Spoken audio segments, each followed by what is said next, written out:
Welcome to the latest episode of Claw's Corner. Today's guest is a music composer, sound designer, and producer. He got his start in movies doing sound effects for the 1979 Star Trek The Motion Picture. Others include Star Trek 2 through 6, The Hunt for Red October, Bram Stoker's Dracula, Tron the Legacy, Army of Darkness, Back to the Future 1 and 2, Die Hard 2, Poltergeist, Raiders of the Lost Ark, and many, many, many more. As a composer, he has worked on Escape from New York, Big Trouble in Little China, They Live, Prince of Darkness, The Osterman Weekend, The Dentist 1 and 2, Christine, Halloween 2, 3, 4, 5, and 6, and once again, many, many, many more. He has also done music scores for television, sound design for interactive games, sound designs for theme parks, special venues and commercials, film and video trailers, as well as many live performances. This is just scratching the surface on his extraordinary life. His sonic journey began in Cleveland, Ohio, playing music in regional rock bands opening for The Who, Cream, and Paul Revere and the Raiders. He has also toured with legendary jazz band Weather Report. As you can see, I have a lot to talk about, so what the hell am I waiting for? Let's get right to it. Please welcome the extremely talented, as well as the extremely versatile, as you can see from my intro, Alan Howarth to the Claw's Corner. Alan, how the hell are you? Good, great day.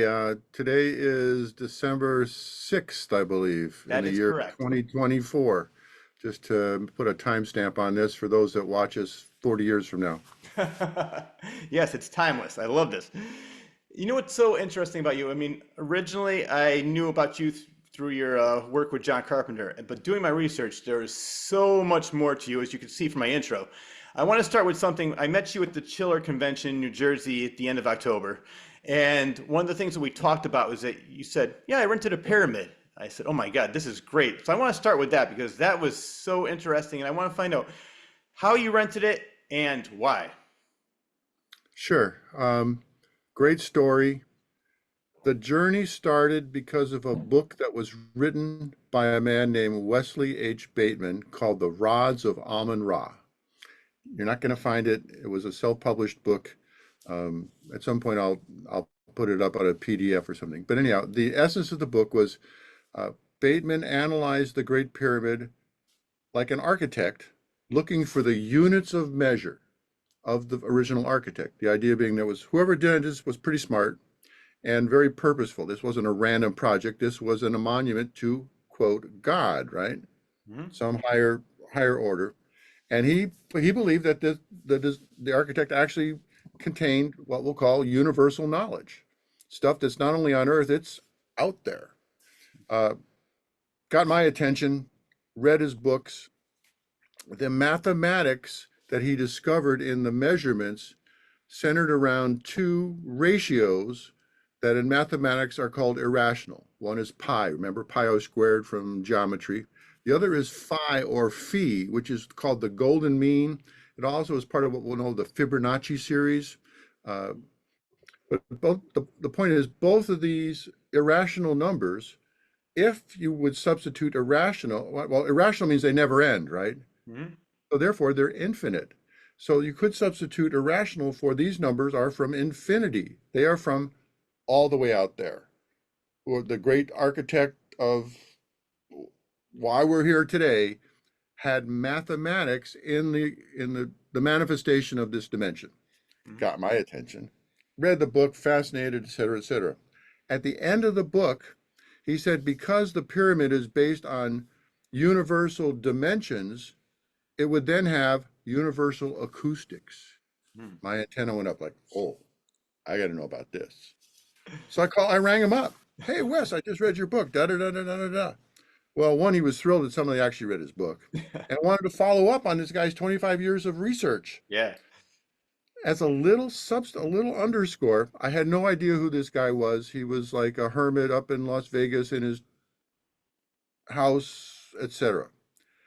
Years later, he got comfortable with me. I go to visit him, and there was a bunch of stuff on the walls that was Star Trek stuff. And I said, Wes, what's that all about? He says, oh, in the 60s, I used to give lectures on UFOs in Silver Lake, and the attendees of my lectures was Gene Roddenberry and company. The prime directive, the United Federation of Planets, all that was my ideas, because I am a Federation telepath. Oh, well, Flew under the radar his whole life. He didn't make a big deal out of it, but he was the source of Star Trek. Wow. You talk about closing a loop. I mean, I'm, Star Trek 1 through 6, and here I am talking to a guy who was before all that. Wow. Universal knowledge. Okay, so back to the acoustics. So he, because he understood the dimensions, predicted acoustic frequencies, which for us as musicians is notes, Hmm. right? And in the world of music, since 1925, the music industry standardized the tuning of the notes so that all the pianos and the trumpets and the tuning forks are on the same frequencies. And they chose a frequency of 424 cycles. That's the Western standard. So the clarinets and the trumpets and the piano are all. So the music we listen to on the radio, everything that's tuned and been recorded since 1925, for the most part, is tuned to A440. However, in the mathematics, the universal frequencies are different. Wow. Okay. I sat down with him. He gave me a little oscillator on his dining room table that had a tone that was one of the frequencies. He gave me 423.997, different than 440. It's flat. It's about two-thirds flat from a regular A. And so I had a little electronic keyboard. So I detuned the piano, go nee, nee, nee, nee, nee, nee, until just by ear, the A note on the piano now matched the oscillator. I started to play for a little while. And I looked at him and I go, this kind of like sounds like an old tuning. I kind of remembered in high school, in college, there was pianos that were flat, or it sounds like an old tuning. He goes, you're right. And well, what do you mean? He says, look up the tuning of the first tuning fork in the year 1711. Still exists. It's there. 423 and a half, the same note that he was predicting, close enough, in the Great Pyramid. Wow. Whoa.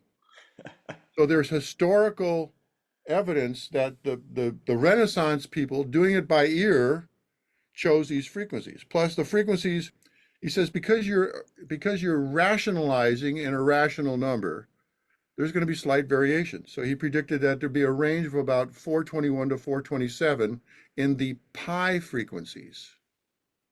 Okay, so this is all intellectual property ideas, you know, tench best.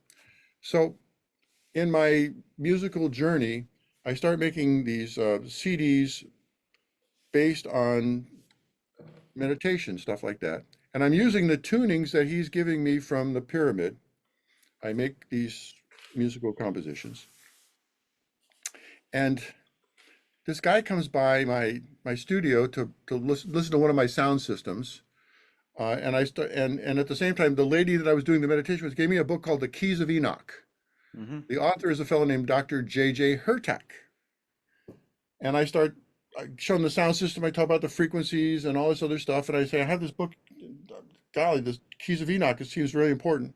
The guy's name is Fritz Heed. He actually works with Dr. Hurtak. He goes, oh, you want to meet him? Cool. So I go down and I meet Dr. Hurtak's kind of like an Indiana Jones guy. He travels the whole world talking about pyramids and ancient knowledge and Hebrew and all this other stuff. Brilliant, double PhD in physics and old, old writings and stuff like that. Hmm. And I pitched to him this whole story. And he goes, Alan, I think you're onto something. Let's prove it. Okay. So Dr. Hurtak, you can't just go rent a pyramid. You have to go under a archaeological academic banner, right? Hmm. So he was able to arrange through the University of Mexico City credentials and a sponsor. And actually, the first part of the expeditions was actually we went to the Yucatan to Mexico and we measured the acoustics of all the Mayan pyramids. Hmm. And I created a database of Mayan acoustic properties because they were also into the same universal knowledge. Turns out that their culture and their priests, which was the architects, the scientists, the priests, were all the same guys. It wasn't split up. It was the smart guys. Hmm. Used units of measures called a hunab. And if you make your sacred buildings out of hunabs, it has acoustic properties that turn out to be the frequencies of the golden mean. Remember pi and phi. The phi is the golden mean. Yes. So the golden mean acoustics was in the pyramids of the Mayan. Wow. And I measured 200 rooms and made a database. And the dominant frequency in the resonance of these buildings was 216 cycles, Hmm. which if you double it makes a 432. And in the world of music, you guys out there are all about 432. That is the phi resonance. That's the physical world. That's us. Wow. And you know, if you talk about this ratio of 1 to 1.618, which is the phi ratio, if you look at your hand and you call this part of your finger 1, Hmm. the length of this part of your finger to this one is 1.618 times longer. It gets bigger by 1.618, 1.618, 1.618. If you do this to your hand, notice there's kind of like a snail shell right there. Hmm. That's the Fibonacci curve is in our design. Wow. The architects use this to design all living things, the physical world. Okay, confirmed. I'm in. So back to being a musician, 432 music is for people and plants and dogs and dolphins and whales. And I've confirmed by measuring the songs of nature, it's all there. The pi frequencies. Hmm. Okay. So with the success of that, Dr. Hertog gets the same sponsor, and we go to Egypt and we rent the Great Pyramid for 2 hours to measure the Great Pyramid. This is what you asked the question. This is how we got Yeah. there. Yep. I go in and I do the same acoustic measurements. For those that want to know, it's something like you do in a recording studio. You play a sound called pink noise. It kind of sounds like steam. Basically, it contains all frequencies at the equal level simultaneously. You play the sound into the room, in this case, the pyramid, the king's chamber. It's very echoey. And the sound bounces around, and there are certain frequencies that get amplified by the room called standing waves. And that's what you're looking for. So in the standing waves of the Great Pyramid, the frequencies that Wes Bateman predicted were there. Wow. That's amazing. And so that brings into what is the whole point? These are the pi frequencies. And what are the pi frequencies? They're about energy Hmm. because it's all about balls and spheres. I mean, you look at planets, they're round things. You watch orbits, they're round things. If you look at, um, in this case, the chakras of the human body are balls of energy. You see Hmm. them shown that way. And it turns out through another little subset of this, I started showing these frequencies in these sound healing conferences and the tuning fork and you know the healing guys that use the tuning forks. I went to these and started exhibiting the discoveries that I'm making based on my own journey. And at the end of one of these conferences, I get a call from Dr. Alan Sheets from NASA. And he goes, Alan, I heard about your frequencies. We need to talk. He has an organization called New Equations at this, and this they're associated with the Edgar Mitchell Noetic Sciences. They're looking into esoteric knowledge, etc. And he teaches soul types. And I go, what? He goes, yeah. In another writings in this book called The Temple of Man by Schwaller de Liebitz, the Egyptians said that there was 9 soul types, 9 archetypes of souls. Okay. And he says, I see that you have 9 variations of pi in your mathematics. I wonder if this is the same stuff. And he comes back and he goes, yep, Wow. that's the formula acoustically for souls. Now we're getting pretty far out here. I know this is like a lot of people are going to look at it and go, oh, you're fucking crazy. But no, I've taken the journey and done the homework and been there, done that. Yeah. So, and the soul types are identified by the chakras. So if we look at frequencies, the root chakra is, and I'm going to give you round numbers. There's a bunch of decimals that go with this, but just for conversation.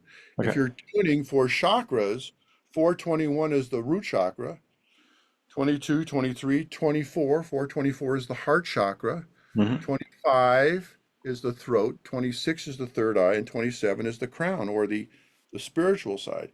So as a musical artist, so I'm sharing with you guys, Hmm. you can tune music to be resonant to your listener, Wow. whole body or chakras. And this is my evangelism. I patented this, so I'm going to make software that does this so you can tune to your chakras and body and all this stuff in apps. There's stuff out there for 432, but this is a big expansion on that knowledge base. So does that answer your question? It definitely answers my question, and it's amazing. You and I were talking about that at Chiller, and I said I definitely want to get more into this because as many times as I talk to you about this, or even hear you in other interviews doing my research, it's just so mind blowing of everything you're talking about. I'm in. I mean, it's been 25 years. Gone to the pyramids in Egypt, gone to the pyramids in the Yucatan, met all kinds of people that are into this now. There's several people that are, and there's also the subset, there's a thing called sacred geometry. Hmm. And these frequencies are nested in sacred geometry.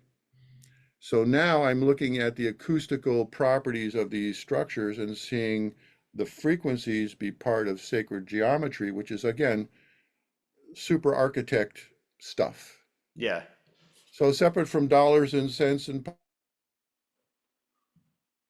You just froze. Yep. politics and this is another whole thing which I think is very important. And it's for everybody. Doesn't matter where, I mean, it doesn't matter. It's all living things. Yeah. Are you ever going to write a book on this? I know you patented it and you use it. And there's definitely two books that have to be done. One, a book on this knowledge base, so sort Yeah. of codify more than my 10-minute rundown here. Yeah. So it's a reference book. And then the other book is my musical journey and my sound effects journey through all these movies. That's another great story. So I got two great stories, two books that got to be done. I'm kind of lazy. I got to get to it, but it's there. It's in my head right now. Yeah. Well, going from my intro, I don't think you're lazy at all. That's another story, but you're definitely not lazy in my book. I want to ask you though, because I heard you mention that you said frequencies can induce love and peace. Have you ever used the frequencies to induce fear in a score? The answer is yes. All right. This was about 2006. So I first discovered this stuff in like 92, 93, played with it for about 15 years. And I dealt with this knowledge as a holy thing, very sacred, Hmm. right? Use this for meditation and good and spiritual effect. But what I realized was these frequencies, there's a thing called sympathetic vibration, right? You get tuning fork A and it goes boop, and you hold another one over here. The other one will start ringing because it resonates. It starts to ring to the same frequencies.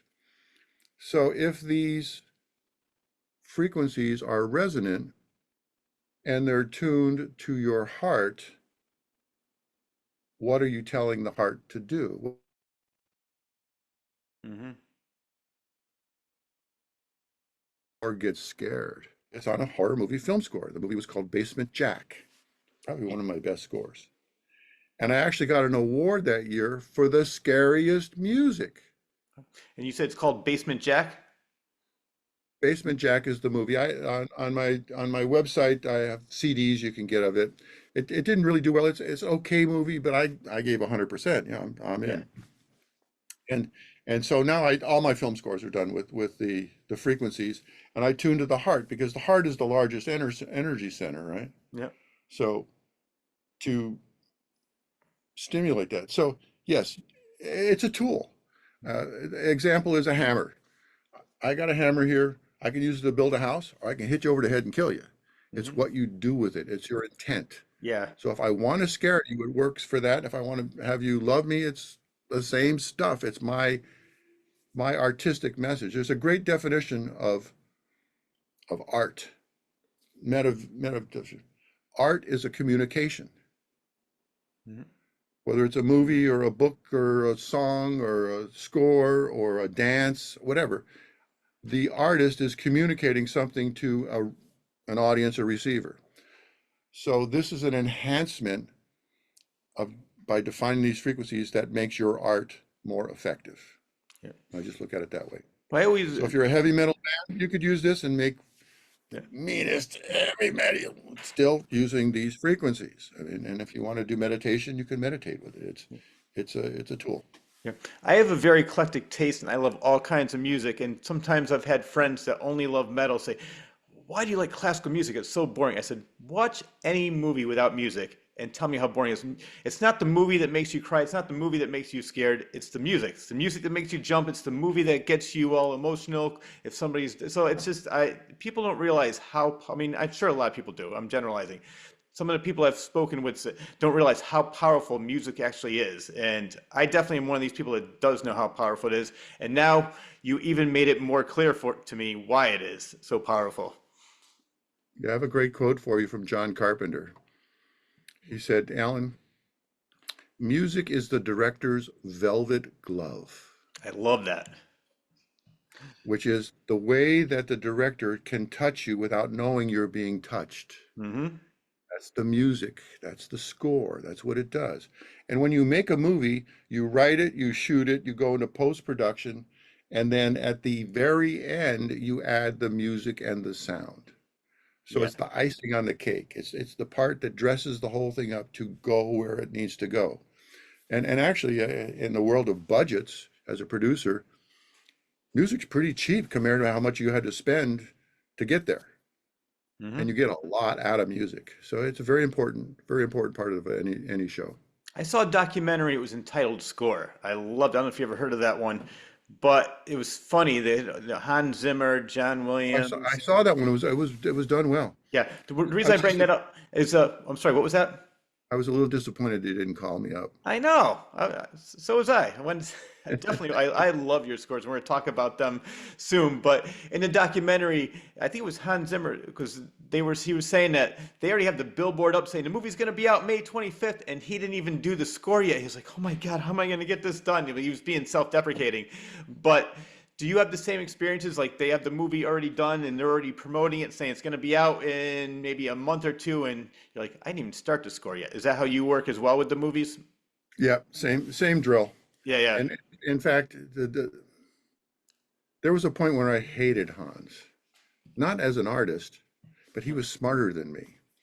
And so I own my music. I do my thing. I'm a little shop. He built a factory and has like a dozen very talented other composers in his stable of talent. So a big movie can walk in to his place on Monday and get a score finished 2 weeks later Hmm. because he just delegates everything and it all comes back. And he's Yeah. got a shop. I mean, that's why a Paramount or a Fox or whatever will go to him. And it's all beautiful music. There's nothing. But that bugged me because, God, he's not really doing his own stuff anymore. Well, Hmm. I realized that no, he was smarter than me. He realized what it would take to go up the ladder. So I'm do it all myself. I mean, or John Carpenter was here, or somebody's with me. It's me and somebody else, and I do it all on my machines. All my orchestra is digital. It's samples of stuff, and there's libraries now of the finest symphonies of Europe, all with every subtlety of a clarinet and a violin or whatever. And if you know the software, it's pretty fucking good. Yeah. Yeah. So so but I can't do that in 2 weeks. It takes me 6 weeks or 10 weeks. Sometimes it's happened a couple of times. Somebody comes in, they don't have a lot of money, but they really want me to do it. So in this case, I don't scale down the quality of my music, but I can only give them so much time for as much as they've got. Hmm. So in that case, the score will be what I can do in a week or a week or 2 weeks. And thank you very much. Yeah. And that's about the only problem with a one-man show. Yeah. Well, I want to talk about minimals because John Carpenter, I think, to me, with his movies and his music, is less is more. He's more of a minimalist, and I love that because maybe it's not a full orchestra, it's not a full symphony, but when it's so powerful, it makes the movie so much better. And I love the way you two work together with that. So it may not be like you said in Hans Zimmer where he has a whole crew with it, but the stuff that you do solo and the stuff that you did with John is just so powerful. Well, thank you. No, I'm going to agree with you. We sort of wrote the book doing his movies on what you can do with minimalist film music. Yeah. And because it was inexpensive, it was considered cheap. I mean, Hans spends $1 million. A synth score doesn't cost you that, right? So it was like the cheap, inexpensive way to do it. And a lot of people jumped in doing scores that were kind of cheesy on synthesizers, so I could see where it got a bad rap. But the work we did, it was true to the art.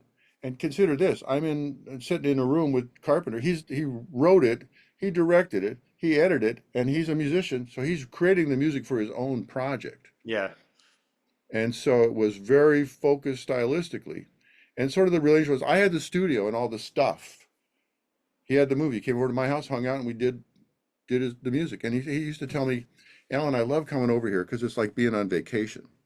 Because I don't have to be the director, the producer, the finance. Da, da, Yeah. da. I turn the phone off, and we're going to just sit here and make music for my movie. This is the most fun. And you can see now he's still doing music separate from being a director. Yeah. And when you ask him about directing another movie, he goes, I don't want to work that hard. I Yeah. don't need to work that hard. I did that already. Yeah, he definitely put the time in. He came out. He has so many classics. He can sit back, Yeah, relax now, and just do what he wants for fun. He's not making movies for a yeah, living. He's just for yeah. fun. I interviewed Thomas G. Waits, who played Windows in The Thing, and he said John Carpenter was the most laid back, coolest guy in the world. And I have one story about that. He said that in the middle of one of the rehearsals, he said, "From now," this is Thomas G. Waits said, "I want to be called Windows from now on." He said Carpenter just sat there for a second, took a puff on a cigarette, blew out the smoke, and said, "All right, everybody, from now on, call him Windows. Let's go." Like you say, he's just the most nicest, down to earth Yeah, person he ever worked with. yeah, yeah. No, the same thing. Nicest guy, uh, willing to share and have teams, and he has a lot of loyalty. If you've worked with him before and done a good job, you'll be back again. Oh yeah, If you didn't do a good job, you won't be back. But I see you a know lot of that, the same names on his movies, and I know who does a good job. yeah, and also from a director standpoint, you have somebody you did with last time. It's like there's a shorthand. You don't have to explain to a new person who doesn't know what you want because you Mhm. already went through this drill. So things become efficient, and you get more out of your crew in this repeating mode. And you'll talk to a lot of directors who have the same idea of getting a stable of people around you that you've used before, and when it's time for the next project, things go much smoother and much faster. Yeah. Now I know the work you did with him, but how did you initially meet him? Interesting story. As you mentioned, my very first movie was Star Trek: The Motion Picture. Hmm. That came about because my connection with Weather Report, the jazz band. Hmm. At that point, I was the keyboard tech. So Joseph Zavino, the keyboard player, had a whole fleet of synthesizers that had to be trucked around the whole world. And this is when synthesizers were not very robust, so they needed a lot of maintenance. It was like a race car. Every day you set them up and shit would break. So I was a technician, kept fixing it. So anyhow, I knew about synthesizers, and a friend of mine was working at Paramount Pictures in a transfer bay, and he's doing his little work, and there's two sound effects editors behind him, Richard Anderson and Stephen Flick, talking about how they need somebody who knows about synthesizers. He turns around and he goes, "Oh man, you got to talk to my buddy Alan, man. He knows all about synthesizers. He works with Weather Report." And they look at him and go, "Is that the one at 7 o'clock or 11 o'clock?" Weather Report. Yep, I got it. But he gave my number, and I went down and I met them. And they said, "Okay, can you do an audition?" Of course I can do an audition. He says, "Well, make us the sound of the Starship Enterprise going from warp 1 to warp 7," which Hmm. was a scene in the first Star Trek where it was like they had to take it out of the shop and fire it up before everything was tested. So it was a big tense scene of the acceleration. And it hadn't been scored. This was still way in the front end. So can you make me the sound Enterprise? Well, I go back in my studio and have a little Prophet 5 synthesizer. Actually, this guy right over here, Hmm. just for laughs, this one here. Hmm. And the I dial up a sound effect, sound design of this warp acceleration. And my idea was, if you just went, it's over too fast. So I got to stretch it out. So I made this sound design on the Prophet, and I did layers like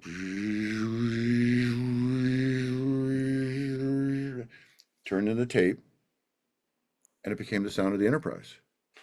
I won the prize on my first at bat. Wow. Knocked it out of the park.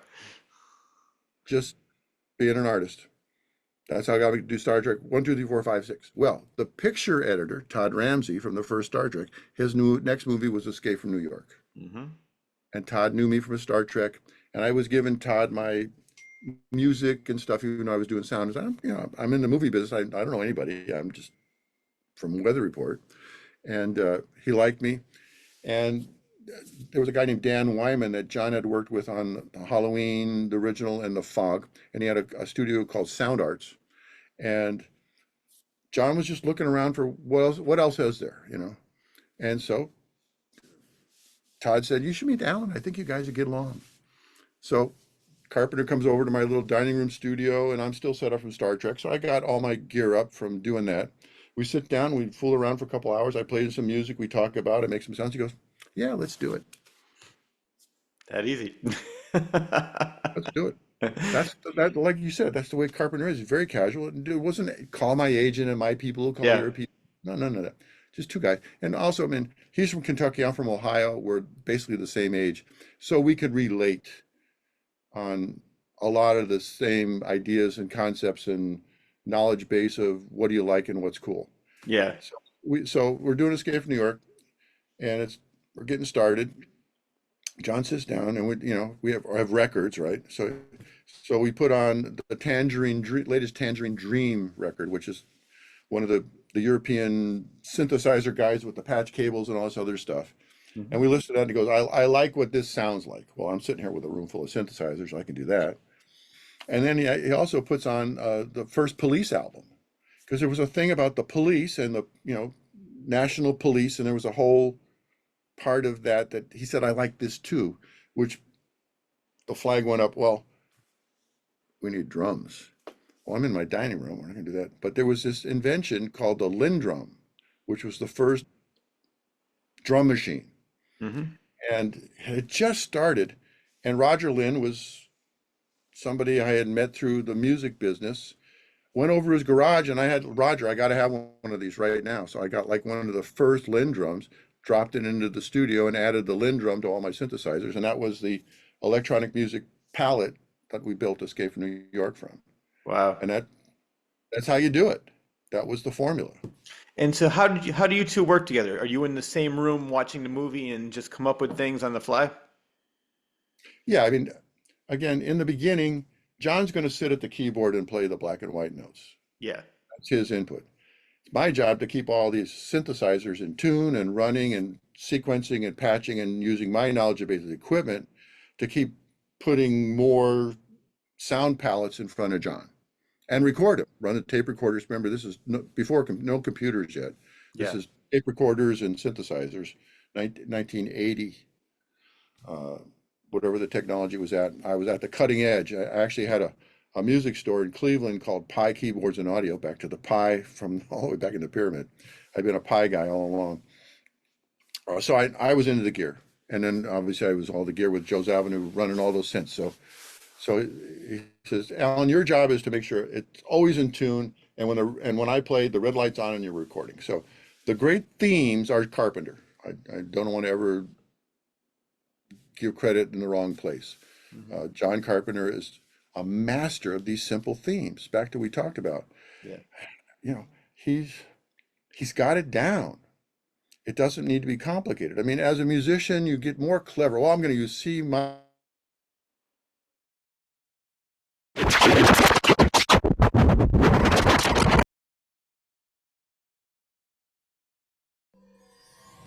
From the frenetic mind of author Rich Sear. 5 terrifying short stories, now available in one collection.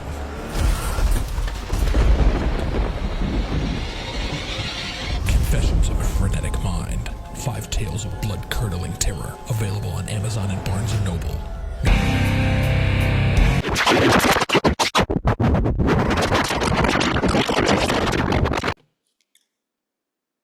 And we are back.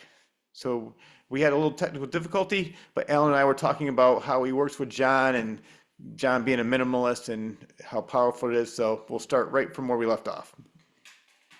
Yeah, so I think where we left off, I was saying that So at the time we were doing this, we were pioneering, right? We were like first guys to go down this path to write music for John Carpenter's movies using synthesizers, and the movie itself dictates what the score is going to be.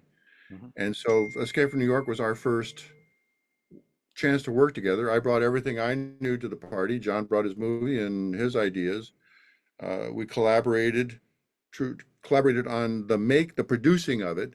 John's playing the keyboards. I mean, da da da da da da da da da da da da. That's John. He made that up. He sat in front of me and played that, went into the machines. All the sequencing, da da da da da da da da da da. That's my part of it, bringing the synthesizer stuff in, and that was the production. Mhm. Um, at the time, we had no movie yet. In fact, prior to that, John used to do it to a stopwatch. Like he'd know that the scene was a minute and 32 seconds, and they'd write, only in music, something that was a minute 32.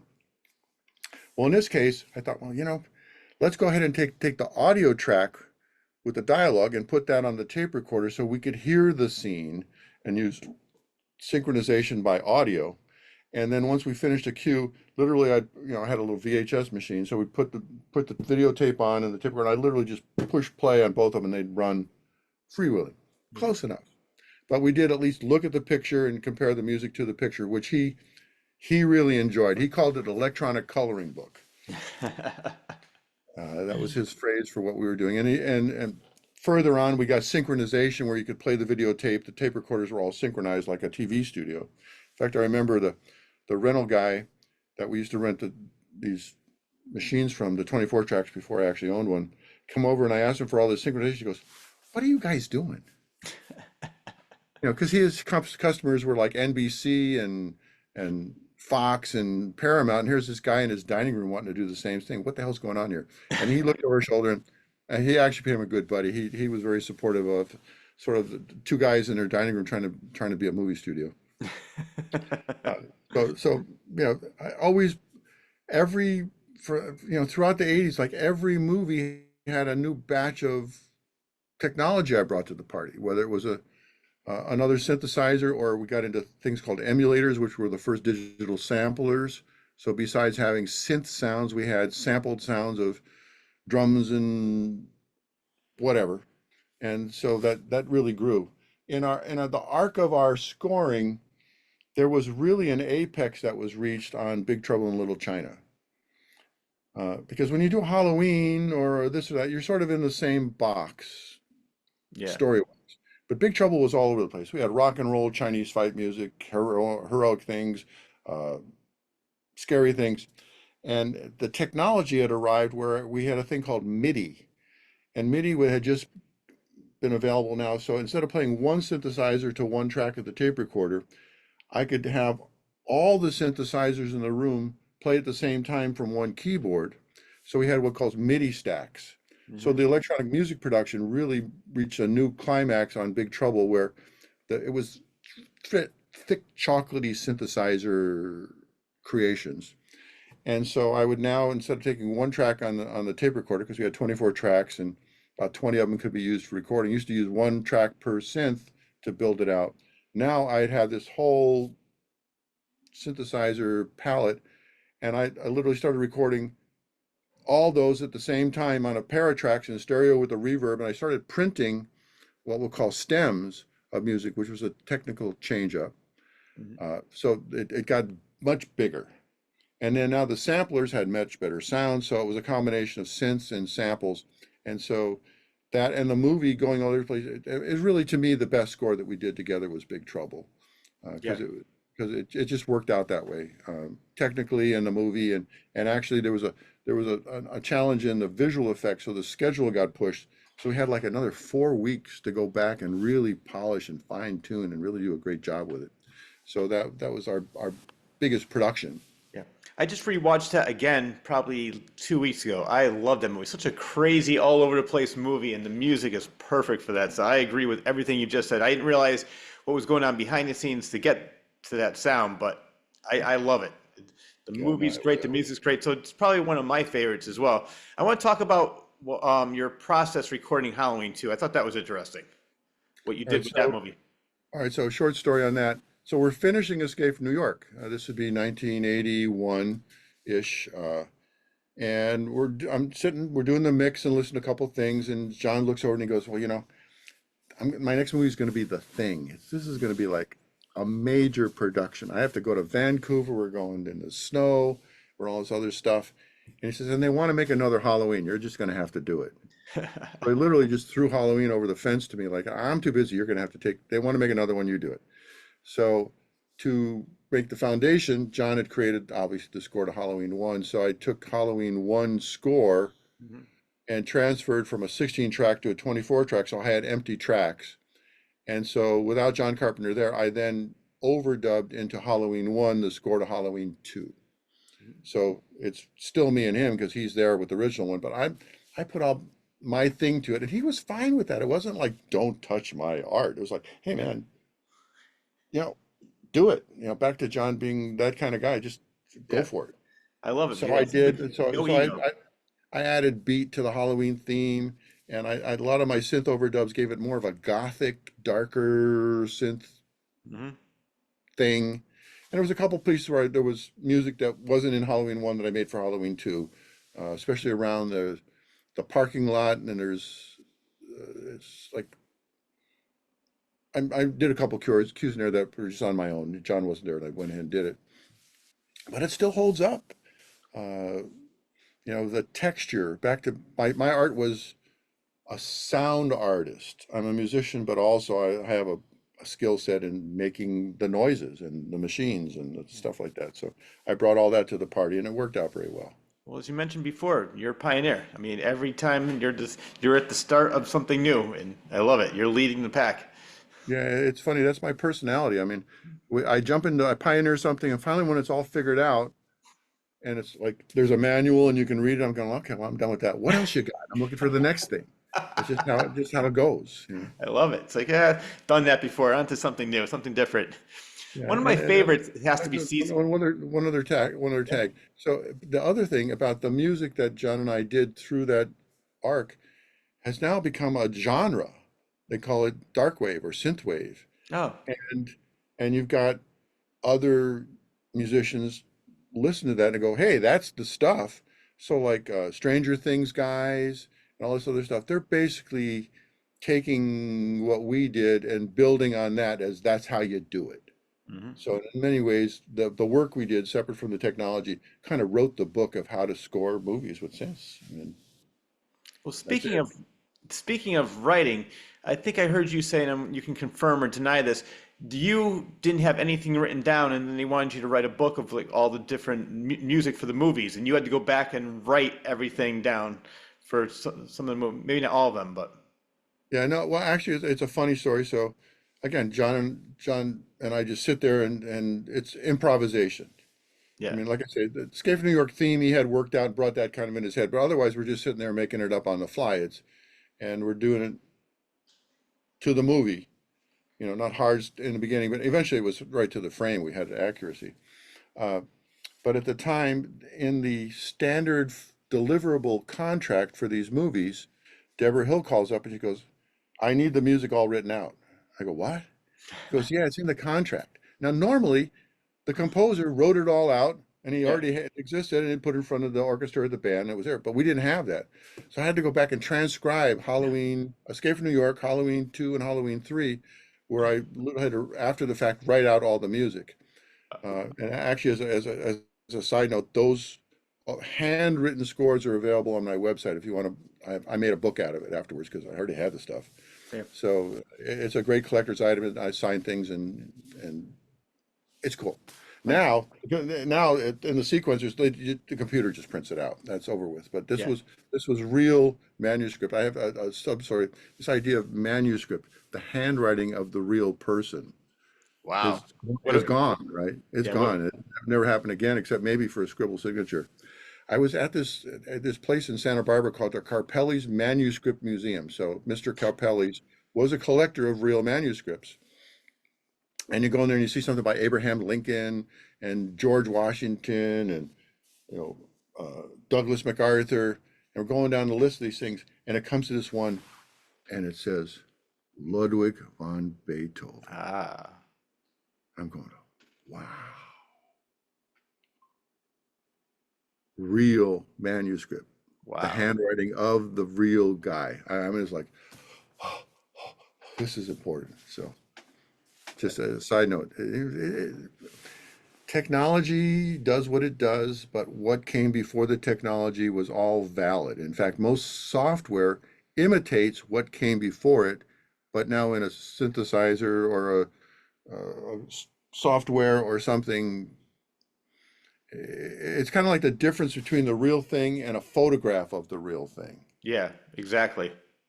You know, it's one thing to have there and touch it and play with it. Now it's like, well, I got that. I can keep drawing that afterwards, electronically.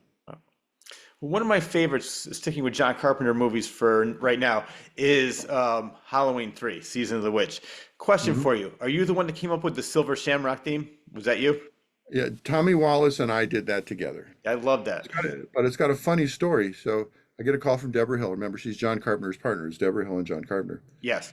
And she says, Alan, we're gonna need a jingle for the TV commercial. And she says, and I don't want any copyright issues. I want you to use London Bridge is Falling Down. Okay, well, that was it. London Bridge is falling down. So London Bridge is falling down. 3 more days to Halloween. That's what it is. Silver Shamrock. Yeah, and then the lyrics are obviously, actually Tommy did that, and Tommy's the voice. He's the that's right, kids. 3 more days to Halloween. Also, so that's Yeah. Tommy's thing. Hold on, something's getting in the way here.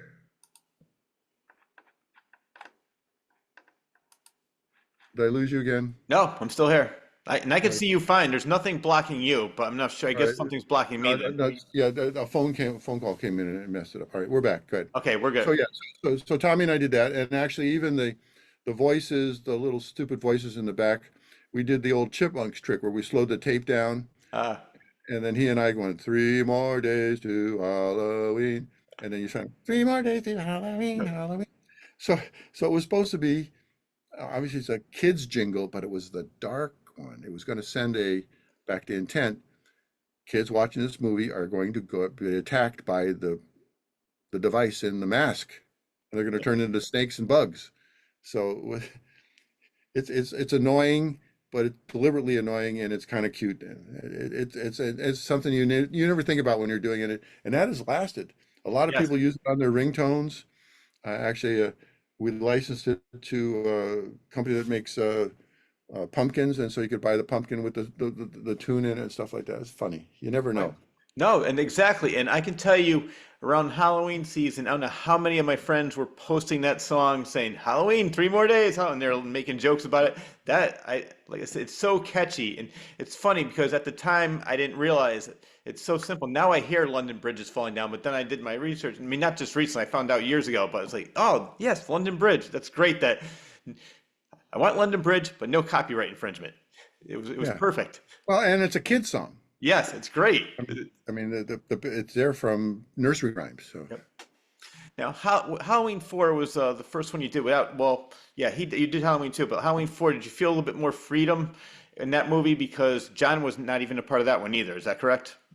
correct. So the journey was Halloween 1. Yep. John was reluctant to do Halloween 2, but he kind of like, oh, okay, you guys can make one. I'm busy anyhow. Then John and Deborah had the okay, well, we killed Michael Myers at the end of 2. He's dead, right? Yeah. End of him.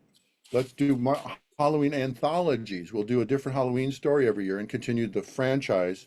So Hmm. that was Halloween 3, Season of the Witch. In fact, if it was only called Season of the Witch, I think it'd be fine, but because it was Halloween Season of the Witch, it implied Halloween. And at the end of it, you go, what happened to Michael Myers? So John said, look, I'm done with this. You guys do what you want. So Halloween 4 was then the original producers, Compass International Films, who paid for the whole thing, and they owned it. So then they were going to do Halloween 4. And I think actually we were doing Halloween. I might have been doing Big Trouble score at the time. And I got the call from the producer that says, would you want to do the music? Well, I sat there and I'm going, well, oh, yeah, I'd love to do it, but I don't want to cross John. So I said, hey, John, I mean, they called me up for Halloween 4. What do you think? And he goes, do what you want. I'm done with that stuff. I love his attitude. I just love it. Whatever. Just have So, fun so, with it. so clearly the Halloween theme that John created for Halloween 1 is now the Michael Myers theme. Yeah. So all that comes along with the kit of making Halloweens is the Halloween theme, and there's a Laurie's theme, and then there's a Stalker theme. There's a couple of things that you just use them over and over again. So there's a blueprint of what you do to make a Halloween movie, and even still, here we are, 40 years later, you still use those themes. Uh, so it was kind of cut loose, and because I was the guy, the director Dwight Little just kind of let me go. Like, Yeah. well, what you're doing, go for it. So that was my first time to sort of like Alan does Halloween, and it was a fresh start. So, in my days of being a musician and the bands, and we talk about the Cream and the Who and that stuff, I was a Pink Floyd guy, Yeah. and I was definitely into echoes and sound design and all that stuff, which I bring to the party. So that was the first chance to really stretch out and do something different. So even in the very opening of Halloween 4, there's this thing I did with just, there's actually a looped cymbal in the sampler going,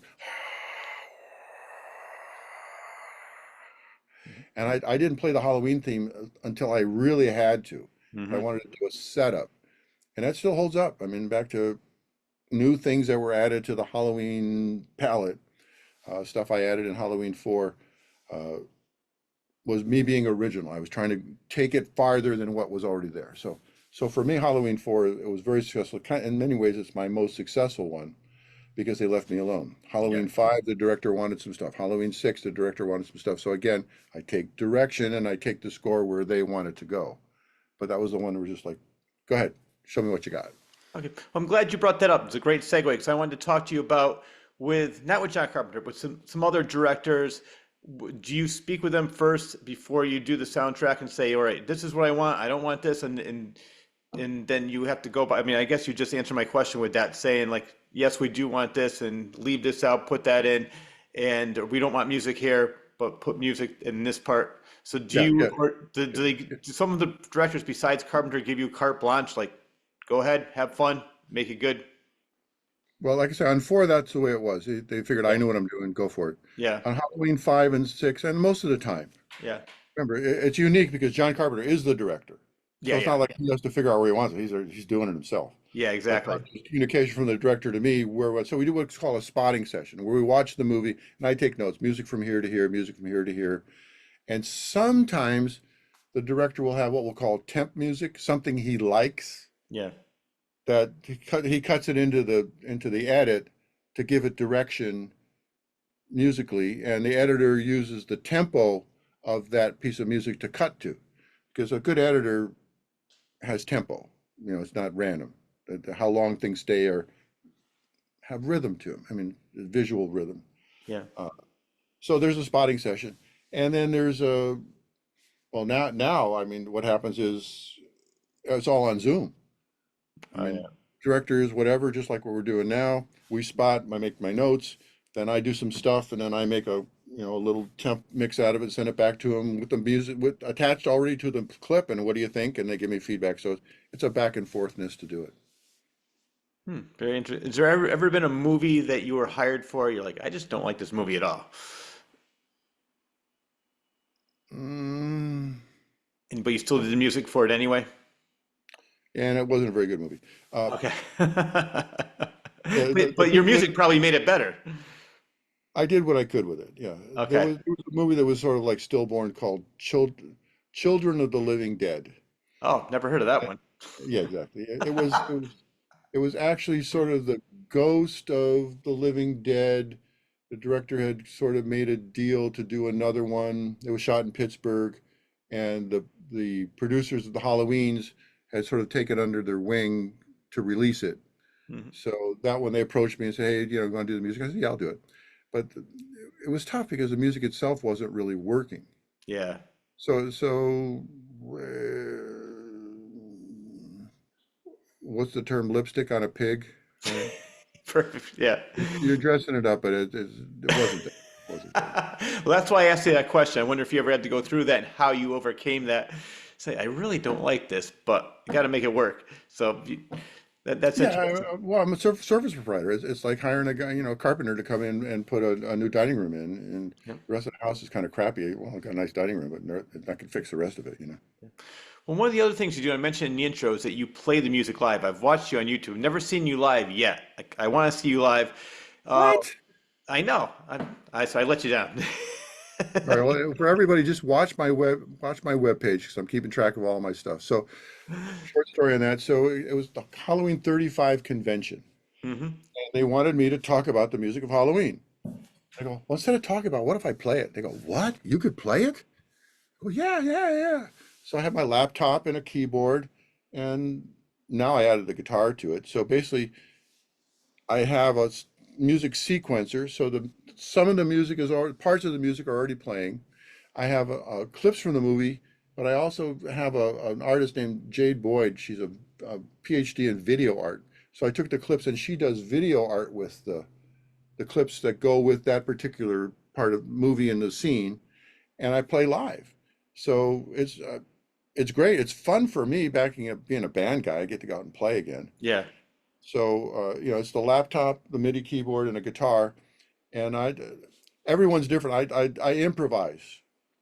I make it up as I go. So whatever I'm in the mood for, and I know what the key it's in and stuff like that. But I want to I want to score in real time something new for an audience. It's not like I got a set thing I'm going to do.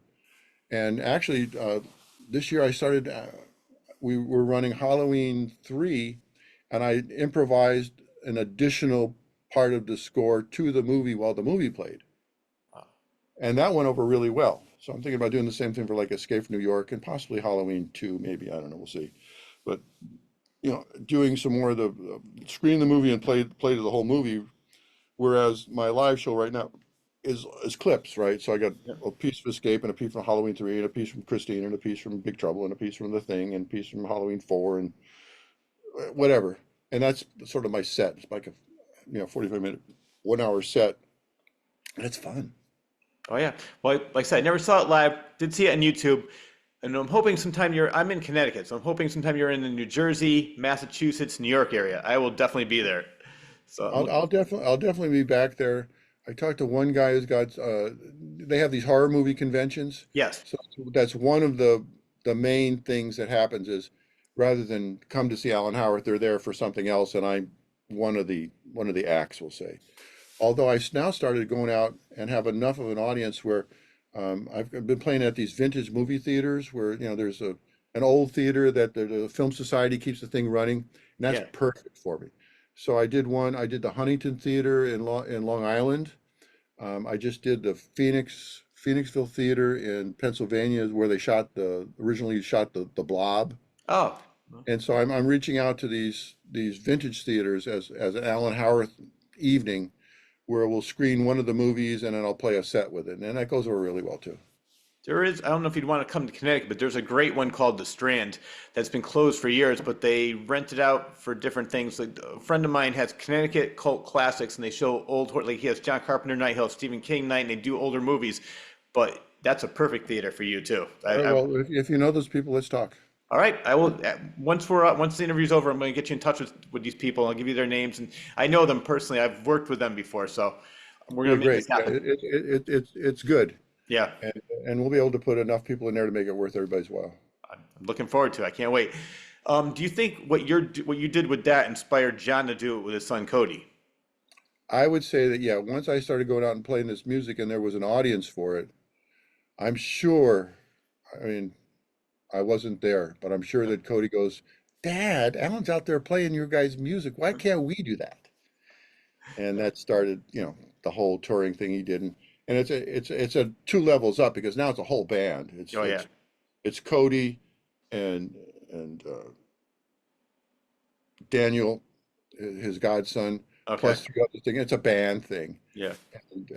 And John plays, Yep. plays along with it. But it's a bigger production, much bigger production. And he draws 2,500 people. I draw 500 people. It's a different level. I Well, mean, John's famous. It's like Simon and Garfunkel. I'm Garfunkel. What can I say? You know, it's funny. I interviewed Adrienne Barbeau, and we were talking about that. And I said, well, talking about him doing the music, and she said, I guess Cody said to her, "Mom, please come see us." And she was like, "I don't know, sounds boring." She was, "I went there. It was so much fun." And she was explaining exactly what you're saying. The clips behind there, the music's playing. She goes, "I loved it." And I said, "Yeah, I would definitely love to see that live." And you're way more talented than Garfunkel, I'll tell you that. Yeah. I've done more movies than him, huh? Exactly. I want to go back just a little bit to your band days because I did not know any of this until I was doing the research. I'm so impressed with this. You had a band called Silk. Yeah. You're very popular. Yeah. So the Silk had a musician named Michael Stanley, and Michael Stanley went on to be a solo artist in Northeast Ohio. This is all in the Cleveland area. So prior to Michael Stanley joining the band was called the Tree Stumps, and we're very popular locally in Cleveland. There was a battle of the bands, winners, and we played for the Paul Revere and the Raiders. That came up in your quote. And then in the day, thinking I was going to be a rock star, my hair was down to here. I weighed 50 pounds less, all this other stuff, and so the producer of the Silk was a fellow named Bill Simzik, Hmm. producer from Boston. And so Bill Simzik produced the Silk and also the James Gang in that same era, which is Joe Walsh. Yes. So through Simzik, that's how Joe Walsh wound up in the Eagles because Simzik went on to produce the Eagles. So that was that thread. But at the time, just the Silk and the James Gang, we made a record on ABC Records, and the promoters were the Belkin brothers, which were the biggest promoters in Cleveland. And so they put us out as an opening act for The Who Wow. and Steppenwolf. So that the Who was an amazing experience because, it's one thing to see somebody, but then I remember like we're opening for The Who and we're thinking, we're cool, this is at OU, Ohio University. But then we do another show in Rochester and another one in Syracuse. And they do the same amount of stuff every night. And I realized this is different than like guys playing in bars. This is world class, world famous, best in the world guys. Yeah. And they were so accessible and, you know, wanted to help the up and coming guys and got to know their names. And a big thrill was I was a bass player at the time. So John Entwistle had these special bass strings called roto sound. So normally bass strings were like flat one and they go boop, boop, boop. But these were round one and they went ka-clang. And he gave me my first roto sound strings, which I put on and I used those as long as until they wore out, you know. But that was a direct John Entwistle thing. Wow. And Roger Daltrey was just the sweetest person. And Keith Moon was crazy. I mean, I was he going was to ask there, you that. he was there to disrupt at all times. Yeah. Party was on. I mean, obviously, too much party and was no longer with us, but Yeah. that was one. And Pete Townsend.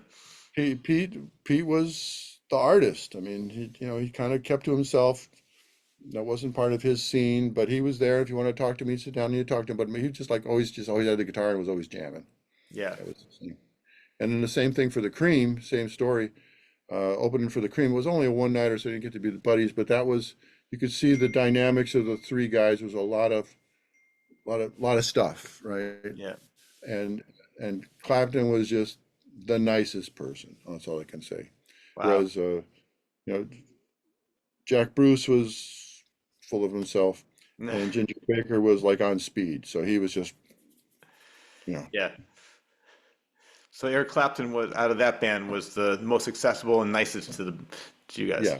Wow. Yeah, That's so exactly. it was so impressive. How old were you around this time? Were you in your late teens, 19, 20? Let's do a timeline. Yeah, I've got 23, Wow. 22, 23. That's amazing. You're that age opening for these major legends. Yeah, I'm so blessed. I mean, I was never really. Hold on, just one.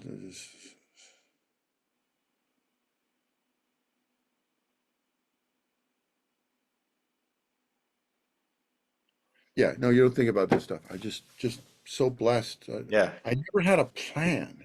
I just did what I was interested in, and because I'm a nice guy, I guess. I'm not a jerk. They'd recommend me for the next thing and the next thing and the next thing. So back to success. Success is preparedness meets opportunity. Hmm. I love that. So I was ready. I didn't know what I was going to do with it, and an opportunity I could grab it. Yep. So back to the first Star Trek, I was already, because of a musician and technology, I had all this skill set. And then when I was in high school, I was an artist. I'm a drawing kid. I was Hmm. and music was the sideline. And it flipped over. Music became dominant. And then when I was asked to make sound for images, the visual artist kicked in. And that's when, instead of making a 3-minute hit song, you asked me to do something else with what I knew how to do. And I turned out to be, I was really good at that. Hmm. So that's when how the whole movie thing launched for sound effects and sound design, and meeting John Carpenter and getting to being a composer. I'm still doing it. I mean, that shaped who I am. Yeah, well, that's what I love about you is as we mentioned before, you're a pioneer. You're not afraid to try something new. You just jump right in, and it opened up so many doors for you, and it's continued to open up doors for you. Like, for example, when we Yeah. first started the interview with the pyramid and all the different people you met through that and everything you're doing with that. And I love your life lesson. I think I heard you say is never give up or die trying.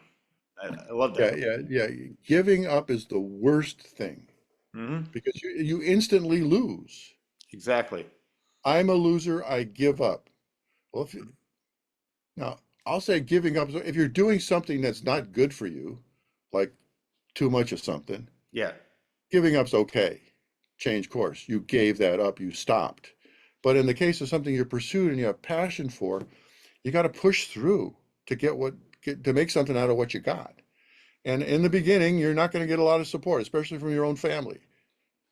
Your brother's going to say, "What are you? That's stupid. What do you want?" I remember I showed my dad this picture of an EMU modular synthesizer I wanted to buy, which is going to be like a lot of money.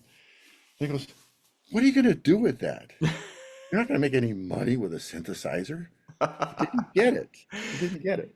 Well, as they You know, say, it revenge was- is it the wasn't best. it wasn't in his world of vision. Yeah. Well, he should have known when you were opening up for the Cream and the Who. That's like, all right, well, maybe Alan's onto something. Maybe he knows what he's doing. Yeah, but that was still a bass guitar and an amp. It made Yeah. sense. This other synthesizer thing was too weird. Well, I love another saying: revenge, or no, success is the best revenge.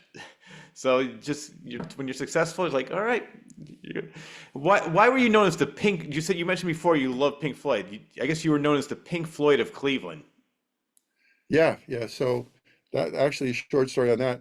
So the band at the time, we called ourselves Braino, like Drano, but Braino. You know, Yeah, yeah. caustic music for your mind. And because I was into the technology, uh, I was already Braino was already in quadraphonic. We had speakers in the back. I had echoes. The sound guy was part of the band. As far, he wasn't just the sound mixer, he was part of the band. He had tape cues and stuff to play as part of the performances. And we were in this silly little bar in Cleveland called the Smiling Dog Saloon, and we were the house band. We were the Crazies on Tuesday nights. But because we had the gear, um, the particular club had all these world-class jazz acts come through on like Wednesday and Thursday, because they could grab them going from New York to Chicago and give them 2 nights in Cleveland, and it was halfway, and it kind of worked. So, Herbie Hancock and Miles Davis and Weather Report were the Hmm. bands that came through. And so when Weather Report played, Brian Risner, and I did the Pink Floyd number on Weather Report. So we gave them echoes and in quadraphonic. And at the end of the night, they go, "Who the hell are these guys?" And the club owner goes, "No, no, no, no."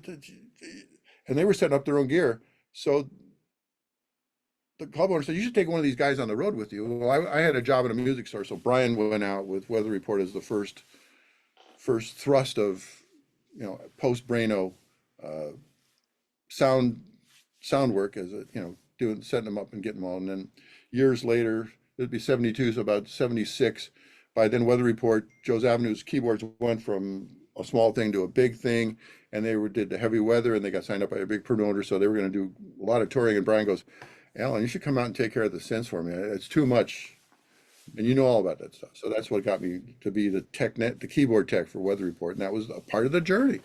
Yeah. You just don't know. The So, universe keeps sending you opportunity. It's you to pick up the phone or answer or do something with it.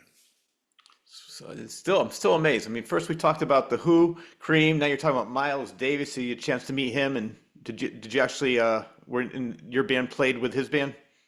No, actually, Brian went out to do a Miles record. That's how he came in, and obviously Wow. we saw they were in the club for our sound system and stuff like that as they came through. Yeah. And then there were so many threads to that. Herbie Hancock comes through. I meet Oh, yeah, he's uh, another great one. uh, Patrick Gleason was doing Hmm. his little ARP synthesizer with Herbie, and I know Patrick now as a colleague. Years later, he did Devo, and he was hooked up with um, a fellow named Robert Margolef and Malcolm Cecil, who had this amazing. The first god of synthesis was a thing called Tonto, where they took like 8 synthesizers and merged them into all this wonderful, beautiful, immersive, modular synth thing. And the technician was Malcolm Cecil. Margolef was the producer, and they were the guys who did Stevie Wonder's Songs in Key of Life, and they were the synth guys for Stevie Wonder, as well as being their own stuff. So again, I met them through Weather Report from Wow. the the mixer for Weather Report at the time was a fellow named Bruce Botnick, who originally did The Doors. Yes. And Bruce Botnick is now the major scoring mixer. He was with Jerry Goldsmith until the end, and now he does all kinds of stuff. So you meet these people, and you keep crossing Yeah. paths, and now you're a known. It's like, oh yeah, Alan, I remember you from Weather Report. Oh, Jerry Goldsmith. Oh, that's how it works. It's Yeah. real people. The internet has messed with all this stuff, but in the day, Yeah. it was physical, meeting somebody, being a real person, and then, oh, what else you got? Hey, you should work on this with me. No, no, no, no, Yeah. no. It was organic. Yeah. Yeah. So we try to imitate organic now in our software, and we physically met, and now we're having a conversation. I mean, that's how it happens. Yeah, yeah, and I love it. I mean, you get to hang out with all the cool kids. Well, speaking of Jerry Goldsmith, you said, who is to you Mozart and Beethoven? Yeah, Jerry's well, what Which one would he be? um, Jerry would be Mozart if we're doing that, Yep. Okay. and Beethoven is John Williams. They're the two guys that Yeah. did it. I mean, and they had people that came before them, scoring and stuff like that. But in our era, John Williams is Beethoven. He's just Yes. did it all and still does it. He's that guy. And Hmm. obviously Spielberg picks up on him and gives him all these great movies to score. So back to opportunity and preparedness, Spielberg's making these movies and says, let's, you know, do this one, do this, and it just keeps building. And Goldsmith kind of came up through the ranks in TV. He was doing Twilight Zones. He was an on-call composer guy in Hollywood, whereas John Williams was, Boston Symphony and Boston Pops, and then got picked up and dropped into Hollywood for his relationship with Steven Spielberg. Yeah. And back to our composer guys out there, you need a director, guys. You're going to get the gig because the director is going to hire the composer, Hmm. unless the composer and the director are the same guy, which is unique. Yeah. But that happens too now. I mean, we're back to the top. It's all art and what you're going to do with it. Little tag opportunity. There's a thing called augmented reality. I just worked on a project developing this platform called augmented reality. So you're familiar with the Oculus, where you put the goggles on and you're no longer in this room. You go to a digital world. You're someplace else, but Hmm. you don't see the room anymore, and you could bump into the furniture. So if you kind of whatever. There's another one now where you put on the goggles, and there's a projection system in the goggles that projects holographic images right to your retina. And the compositing is between the real world you're in and the projected image. You see holograms in the room, and Wow. it's all been calculated so the software knows where the table and the door is, and the holograms will be restricted by all the physical world. So it looks like it's in the world with you. Wow. In many ways, I refer to it as electronic acid. I mean, you could literally see anything or do anything in your reality. Yeah. Completely wide open platform. The Jimi Hendrix or the Jim Morrison or the Beethoven or the whatever artists are rising to this new platform, and what are you going to do with it? So it's I love it. completely waiting for the next generation of people to embrace the technology and make amazing stuff.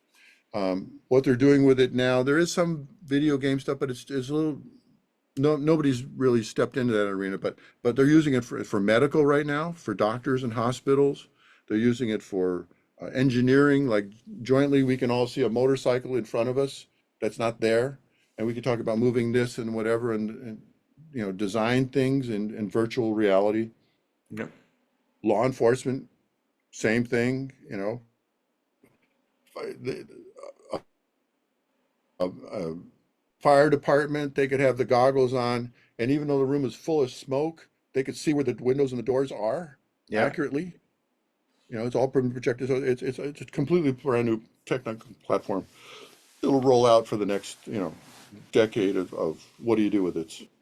The only time I ever did a virtual reality, I went to a Van Gogh exhibit, and they put the virtual reality. I was going through the Starry Night painting, and it was so cool. I almost fell out of the chair, like you said. Oh I was yeah, almost bumping into things because I thought I was going to fall off a cliff, or it's like whoa! And then after I was watching other people after I took my goggles off, and I was laughing because they were all doing the same thing.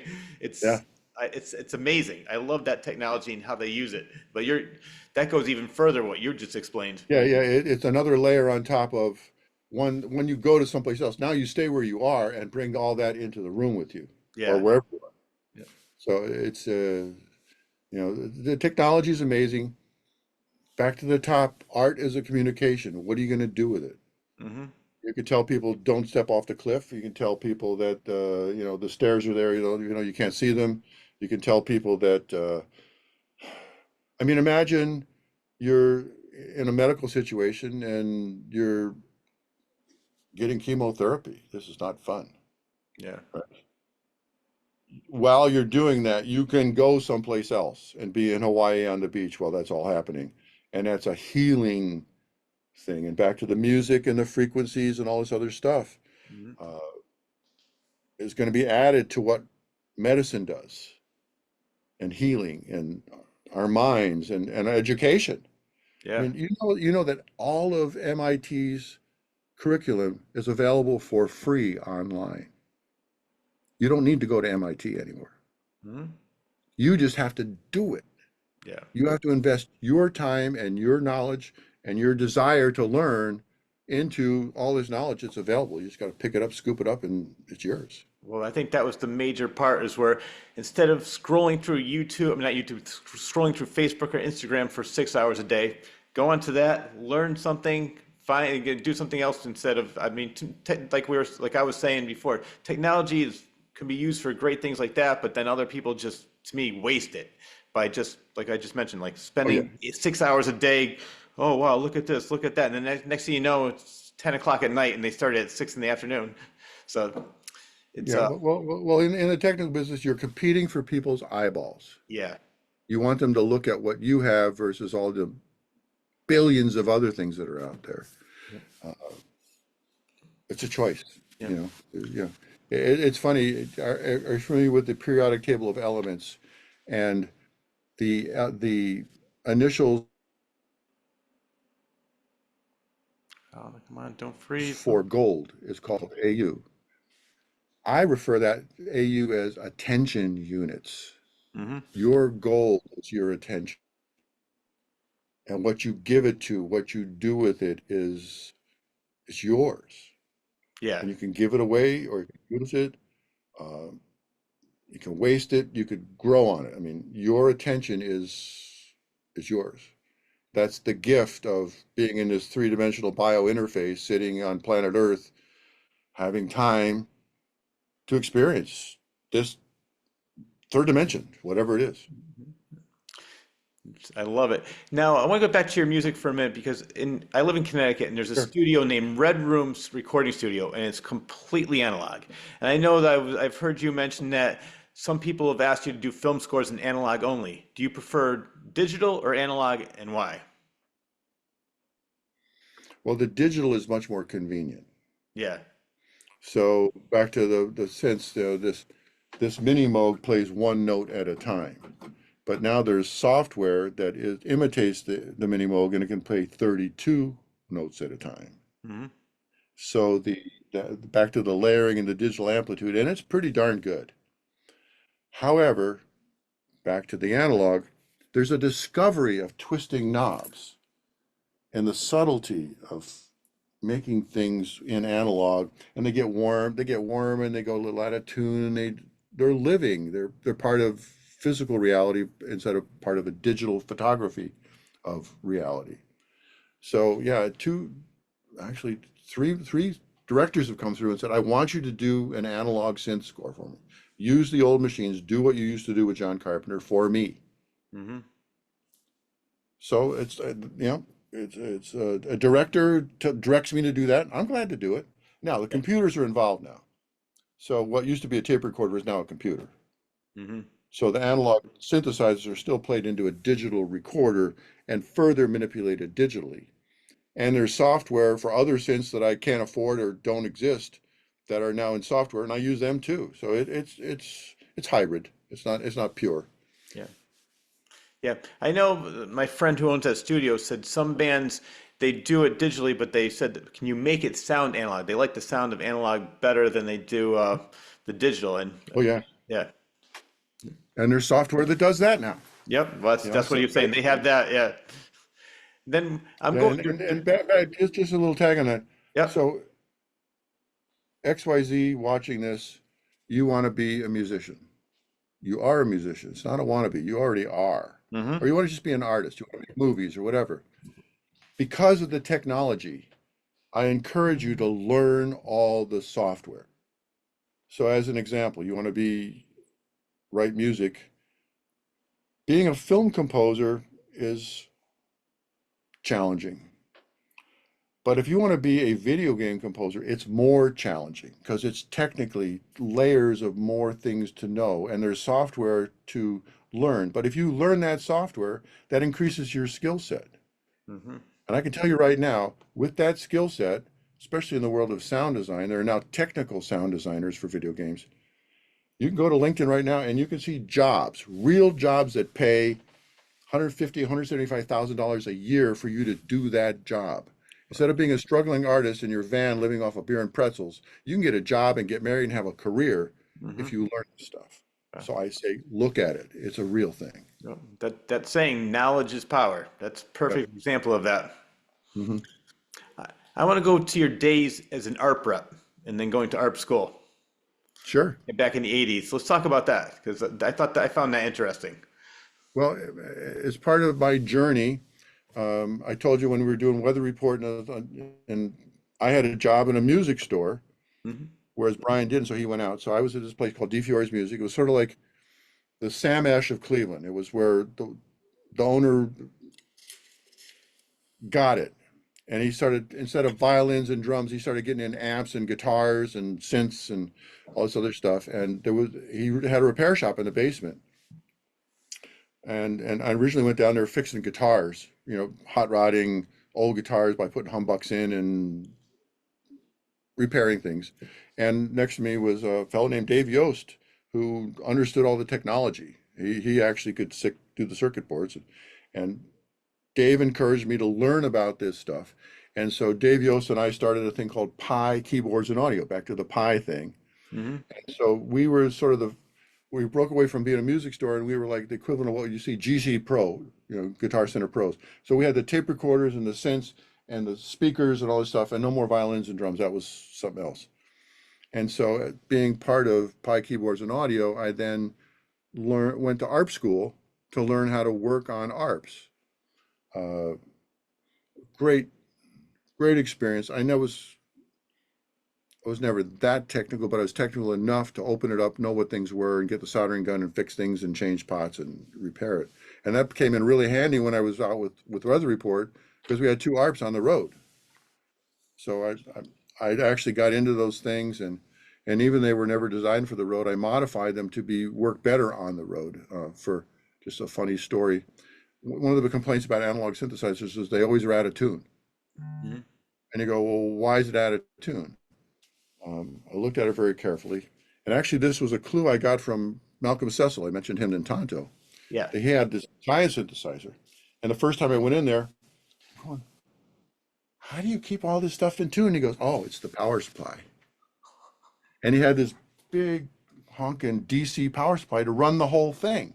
And he says, if you fix the power supply, the sense, it's not wrong with the sensors, it was the power coming in. Ah. So I modified the ARPs, I pulled the power supplies out so I could tune them every day. And this is before power conditioners, stuff like that. Remember, this is the 70s, 77, 78, something like that. So by taking the power supplies out of the ARPs and putting them externally, I would then tune the power supplies to exactly plus and minus 15 volts every night, and everything stayed in tune.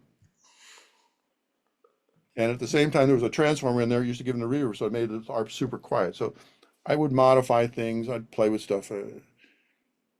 As an artist, I want to go from the pick to the guitar to the pickup to the amp, from the amp to the speaker. If there's echoes and reverbs and phasers in between, modify the sound. Then it goes to the PA system, and the PA system is a whole other thing. And then we even touched on this. I got into multi-channel audio. So remember, it was mono to stereo to surround Mm-hmm. to Dolby stereo. In the mid 90s, I was already doing sound systems for special venues that you mentioned, Yeah. where we had 48 speakers, Wow. complete immersive thing, long before Pro Tools and Dolby Atmos. In fact, I took that project to AES 2001 and set it up like a two-car garage set up with 48 Gentle X and I dialed it all up on this instrument called a synclavier, which was the big dog synth of the day, and had this demo. I had two people come to my exhibit at a Audio Engineering Society. First one was a fellow named Rupert Neve. And for those that know what a Neve console is, this was the guy, older senior engineer, and he knew what he was doing. He listened to it and he blessed it, like, this is really good, man. This is really good. The other guy that came in was Ray Dolby, Yeah. and he got it right away. Mhm. He knew what I was doing, blessed it, and his takeaway was, you have no idea what an ambitious project this is you're doing here, young man. Because I just worked a demo up to actually make it something that was industry. Well, guess what Dolby Atmos is? Mhm. But I showed him in 2001, 2010. Yep. There it was. Visionary, pioneering. That's my thing. Yeah. I have to say, just listening to you talk, you never do anything half-assed. Whenever you do something, you go 1,000% into it and learn everything about it. I love that about you. It's just me. Yeah. Uh, you know, I was really into electric trains. You should have seen my layouts. I can only imagine. They're great. They're great. That was down in the basement, little Alan, take these things apart. My father was horrified. Like, I just bought you that thing and you already took it apart. And I go, well, yeah, I gotta know how it works. Somehow I'm not surprised. Growing up, one of my favorite movies, and still one of my favorite movies of all time, is Close Encounters. I want to talk about Phil Dodds. Oh And yeah, all right. So that was part of the ARP story. So when I went to ARP school, the teacher was Phil Dodds. So he was one of the technicians at ARP, one of the real circuit board guys, designers, genius guys that knew what was going on in the circuit boards and et cetera, et cetera. And he was the instructor that taught all the service guys what to do. And he was a Bostonian sort of Harvard collegiate character, and he was funny and he was smart. And there was a situation where when they did Closer Encounters of the Third Kind, in the last scene, there's a guy that's at a synthesizer Mhm. playing ba ba ba ba ba on the synthesizer, communicating with the spaceship. And so they ordered up an ARP synthesizer called a 2500, one of the big modular ones that looked like a much more complicated it was. And Phil Dodds, in order to keep the thing running, showed up on the movie set with the ARP 2500 from ARP, the technician. And Spielberg looks at him and goes, "You look perfect for the role. You're in the movie." So the operator of the synthesizer in Close Encounters is Phil Dodds from ARP. Yeah. And he's just that guy. Oh yeah. And he didn't have to do anything. He just was. And they liked him, and he was funny and all this other stuff. Yeah. Yeah. It was great. So Speaking of Spielberg, I love your experience with Spielberg on the movie Poltergeist. Let's talk about that. all right, so back to this would be 1983. Uh, the sound crew I'm with is Richard Anders and Stephen Flick, and they're the sound supervisors. So in the day, somebody was the sound supervisor, and then there's the editors and the Foley and the ADR and all the elements, but like the contractor is the sound supervisor. And I was adjunct to their work as the sound. Initially, I was special sound effects. Right? I would make them material, then the editors would cut it in, and I had nothing to do with that. That was another part of the project. And so, as a special sound effects person, we're now sitting spotting Poltergeist. So the editors are with me, or I'm with them actually. They're the guys, I'm just the service provider. But I'm sitting in the room, and I'm sitting in front of Steven Spielberg, Frank Marshall, and Michael Kahn. So the director, the producer, and the editor. And we're doing what we said, a spotting session. We're going through a list. I need a this and a this and a this and a this and a this. And it comes to the scene in Poltergeist where the little girl has now been lost in another dimension. And they're all in the living room, and they're looking up, hearing her voice, but she's not there. So the character is now her voice. And something special has to happen here. And that's my job. So now I'm in eye contact with Steven Spielberg, one-to-one. This is like talking to the Pope or the president, the guy. And Steven, what do you think? What do you got in mind? And he goes, something like Earth to Venus. Oh, okay. I read Earth to Venus. I have no idea what he's talking about. But that's the clue. Earth to Venus. Steven Spielberg says, I want Earth to Venus. I walk out of the room and I start to sweat because I don't know what I'm going to do. And now I'm on the dime to deliver to Steven Spielberg this sound effect for the girl's voice in Poltergeist. So remember, this is before computers. There's no Pro Tools. There's no stuff. Working with analog gear. I had one digital thing called a Eventide harmonizer, but it was early digital. It sounded digital, so it wasn't going to work. Yeah. And I'm trying this, that, and this and that, and it's just not working. And sound effects editors going, well, Alan, how's it working with that sound effects you're working on? I go, oh, I'm on. I have nothing yet. And so this is before internet, so I have to take my tapes into Paramount for transfer to put for the editors and stuff like that. I'm in the car, turn on the radio, and on the radio comes "Whole Lot of Love," Led Zeppelin. And the song has two, I'll call it psychedelic breakdowns, where they're fooling with the sound and the drums are a little wild and the cymbals are being stuff. And in Robert Plant's voice in that section, there's what I'll call a pre-echo. You hear him very quietly, you need. Hold on just one second. Yep. This person, I promise I'd come over.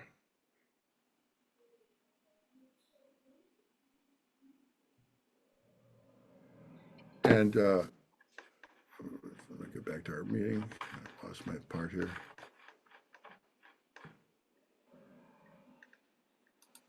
Sorry about that. So, no problem. So again, there's you hear Robert Plant go, you need my love. And I go, that's it, Earth to Venus. I got it. I got what he's talking about. I love it. He was trying to explain in the best of his vocabulary that he wanted to hear it in the distance first, coming from another dimension into the room. So that was the inspiration, Led Zeppelin. Yeah. Go back to the studio. I take a tape recording of the girl's voice. I put it on the tape recorder backwards. So instead of mommy, it's going, right? Yep. and then I play the backwards tape recorder sound into a reverb. So it's going to have a ha, and I take those recordings and I put them forwards now. So now we hear the girl's voice going, yummy, Hmm. and that was it. Wow. Earth to Venus. Earth to Venus, and of course I did it in quadraphonic. So you heard two, and also on the tape recorder, I had modified the tape recorder for vari speed. So rather than I could make it go is what part of my sound design Yeah. tool. So I varied the speed during the recording, so the reverb wasn't steady. It went so it had a little warble into it, and so the sound design for that became that you hear two reverse reverbs from the left and the right, and then in the center would be the girl's voice, Carol Ann, and then it would wash away into the surround with another reverb. So it was they called it a Doppler effect, going, yummy. Yeah. And that was how I did it. Yeah. The funny part of the story, well, they loved it. I mean, it became watch the movie, that's the effect.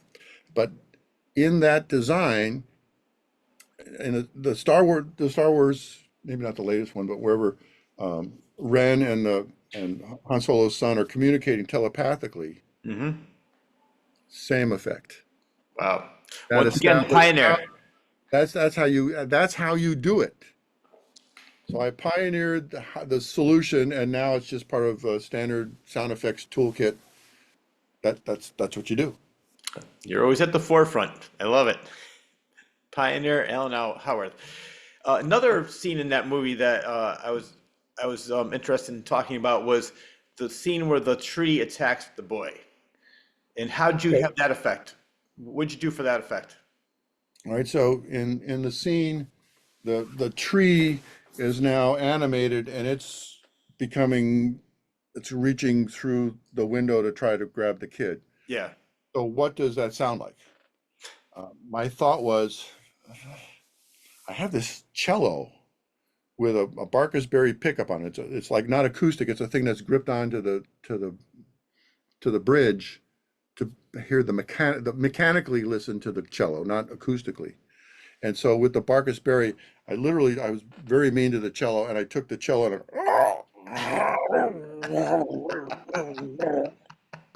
and that being mean with the cello and the way it was recorded became the sound effect that I played Yeah. the tree on the cello, I and love it. that became that. Now I know you worked with him on Poltergeist, and you also worked on Raiders of the Lost Ark. Have you worked with him in any other movies? Spielberg? No, that's the only time it came through. Most of his stuff went to Skywalker Okay. and his relationship with George Lucas. Yeah. So those were just a couple that stayed in Hollywood and came to the team that I was with. So again, I wasn't the sound supervisor as a service provider, but I got asked to do this stuff, and it was a lot of fun. Yeah. Well, almost every movie that you've done, you've always had an interesting story with. There's one story I want to go back to Star Trek: The Motion Picture, which was your first one.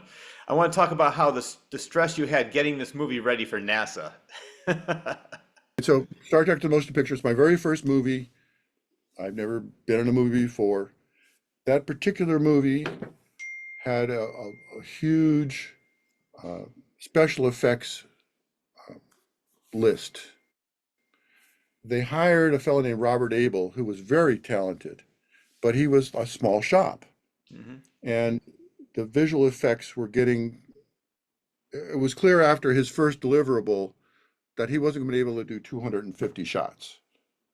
He took 6 weeks to do the first one. Meanwhile, Paramount had booked Star Trek to be screened for NASA on December 7th of that year. Hmm. Relationship with NASA and Star Trek and all this other stuff. So there was a can't fail, gonna deliver moment, and the visual effects are now been dispersed to John Dykstra and Doug Trumbull, who are the other special effects guys from Star Wars and Close Encounters. Hmm.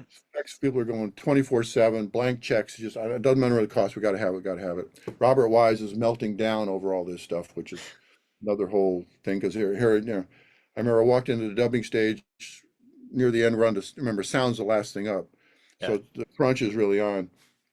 Walked in one morning, and Robert Wise is sitting there, and I just went, "Oh, good morning, Mr. Wise." He goes, "What's good about it?" And he was just like pissed off, and I'm like, "Ooh, I'm sorry, didn't mean to do anything." It was a lot of stress, anyhow. I can Well, imagine. we were making sound effects for things that there was just an X on a piece of black stuff that said, "Make a sound effect, go here." And that's where the asteroid hits. Make me a sound of an asteroid. I don't know what it looks like yet. Hmm. But so we came to the dub stage with a lot of options. There was three sound effects creator groups, myself, another guy, Serafini, and Joel Goldsmith, who was Jerry's son. We were all making stuff, and they would make the decision on the dub stage. Finally, when they finally saw the effect, we'll pick something out of this and we'll make it work. So it gets to the last day. It's December 6th.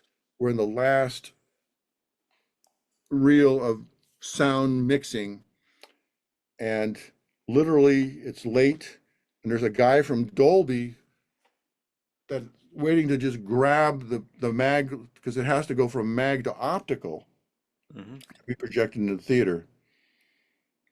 That guy was so behind schedule that he was literally took the final reel of the movie. There was like 16 reels. He had reel 16 under his arm, had to get on a plane. The screening had already started in Washington for NASA. The movie was running, and the last reel wasn't in the theater yet. This guy literally has to run in, and they put the reel on a projector and play. Oh my God. It was down to like minutes Yeah. of having an embarrassment. But nope, we don't say anything. We Yeah. are going to everybody hold rank. It's like one of the video game producers says, we got this video game that's going to be delivered. We say it's going to be delivered, and there will be a game on the shelf, even if the box is empty. We're delivering, right? And it was delivered. So I'm And, glad you and, get there. and delivered, and then a lot of.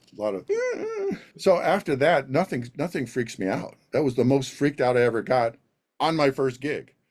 See, I'm glad So you got that out of the way in the very beginning. Now yeah, everything's exactly. easy. Shit's going down. Hold on. It's like, really? I'm That's kidding. it? Nothing. I'm Come on. kidding.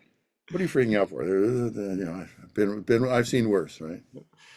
Well, I know you have to go soon, but I have two more questions for you. I have other ones, but maybe I can have you back on the show sometime. I'm having so much fun Yeah. talking to you. One is, what is the hyperspectral frequency management process? All right. So that is the patent that I created based on the frequencies of the pyramid. All the way back to the beginning. So you look it up, Alan Howarth. We called it the natural frequency spectrum. So just in summary, the analysis of the pyramid in the Yucatan, the pyramids of Egypt, the sounds and the voices of whales and dolphins and birds have tonality. So nature and these ancients understood the frequencies of planet Earth. Hmm. So, as we said, the music is on a different standard. So the idea of retuning existing music, because it was like I'm making original music and the frequencies in this is beautiful. But what about my Beatles and my Rolling Stones and my Elvis Presley and all the recordings of people who are no longer here? We want to pitch shift those tracks, that music, into these other frequencies, and it's a different experience. It's now tuned to us, the body, mind, spirit complex, whereas regular music is off a little bit. It's not a lot. If you play side by side, you can hear the difference, but if it's just playing, you don't know the difference. But there's more. Back to the law of sympathetic vibration. The music is more in concert with your being, Hmm. your life force. I'll give you one more tag. You didn't ask for this, but I'll tell you. Star Trek 4. And that one, we had the sound of whales. Remember, because part of the storyline was whales. And the sound design, Leonard Nimoy literally came over to my studio to make this sound design of the opening scene when Uhura's on the earpiece and the space log is coming in and it's making some noises. Yep. And he actually wanted to make something that he wanted that sound to be played on the set for the actors to react to. So I was put on the quest of make this sound effect for the space log. And it's going to be made out of whales because it's the space log is looking for whales. That's the storyline. So you're going to make this effect out of whales. Uh, so I get the phone number of this guy named Roger Payne. He made the very famous recording of the Song of the Humpback Whales in the 60s. So he was the first guy to go out and record the whales going, what they do. Mm-hmm. So I get him on the phone. It's Roger Payne. And Roger goes, so I got him on the phone. I'm figuring, what's your coolest stuff? You know, I mean, you did this in the 60s. That's your old shit. What do you got now? And he goes, Alan, it's a very sad story. What? He says, the whales don't sing like that anymore. What? He says, because of sound pollution in the oceans, the old bulls used to sing these songs and the young bulls would relearn it. It's like indigenous songs, and they've been lost. Now, the whale sings new songs. They do what they want, but the original centuries old songs are those records. You got to make it out of those if you really want to talk about the real whale song that the space log would be looking for, because it's left Earth before all this shit happened, right? Wow. So I'm now put onto this quest. I'm going to take this thing. So remember, I had my first emulator 2 sampler where you could put an audio recording into the keyboard and you could play the sound on the key, and then the keyboard would speed up and slow down the sound digitally. So I put the sound of the whale in the lowest key because I'm going to want to speed it up. So I take the full range of instruments, I put it on the lowest note, you know, whatever it does. Yeah. I speed it up 4 octaves and I played it. So it sounds just like a bird. I go, what? So I put a bird in the highest key and I slow it down. Sounds just like a whale. And I had this God moment of realizing this is all by design. There is a creator. This is nature, not man. This is nature doing its thing, completely independent of whatever we're doing. It was just it's just a great moment I had. Yeah. And it's true. Well, I also heard you mentioned when I was doing my research on that, something about plants being able to talk. Well, plants are sensitive to sound, Yep. right? And the frequencies that they communicate on are not necessarily only audio. Mm-hmm. Back to feeling things. I Yep. feel this vibration. So, I mean, here's a plant. You're hanging there. And we're a plant.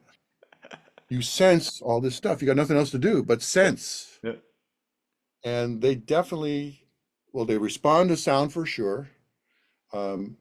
There's people who have done roses and stuff, and they play the sound of birds to the plants, and the plants do better than them sitting in a garage. Mm-hmm. You know, there's a whole enhancement of the sounds, the harmony, the grand living orchestra of everything Yeah. is all by design, by plan. And that's the sounds that are in the pyramids, Yep. because those people understood this stuff. I know. It's so amazing the things that they knew back then. And I mean, just look at the technology they had, like the pyramids themselves, like how they were made back then with the technology they had. It's amazing what they knew. Yeah, no. Well, and remember, they were working for the gods, Mm-hmm. the little g. Well, what could be gods today? That could be folks not from Earth Yeah. that stopped by and started a colony of their culture being expanded into these primitive people, right? Yeah. And teach them how to write and da da da da da da da da da da from out there. And golly, it's in Congress now. Aliens exist. Oh yeah. We got their ships. We're learning. We build stuff by reversing what they had. There are people smarter than us that have been around for a long time. I definitely have to have you back on the show. That could be another whole interview, another 2, 3 hours. I know that I can talk about that forever. I love that. And I know you're a big conspiracy theorist as well, too. I'd love to talk about some of those. Oh, there's a in the 60s there was a thing called fire sign theater. So it was like these radio plays that they put on that were very clever.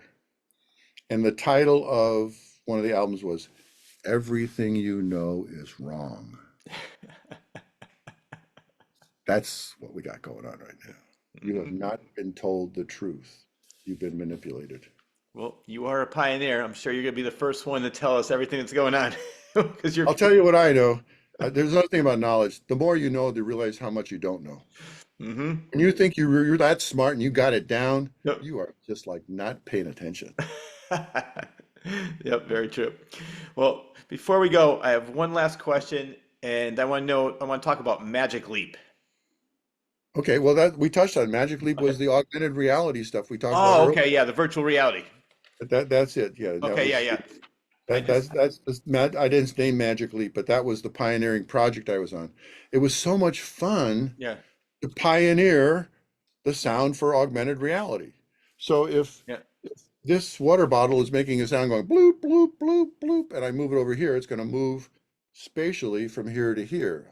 yeah. And so how do you do the location of sound in virtual reality? This thing called head-related transfer. Why do I hear left and right and up and down? Hmm. So we had to integrate that technology into software so that while the augmented experience, or I'll call it a game, just 'cause something, while the game is playing, all that stuff get calculated on the fly.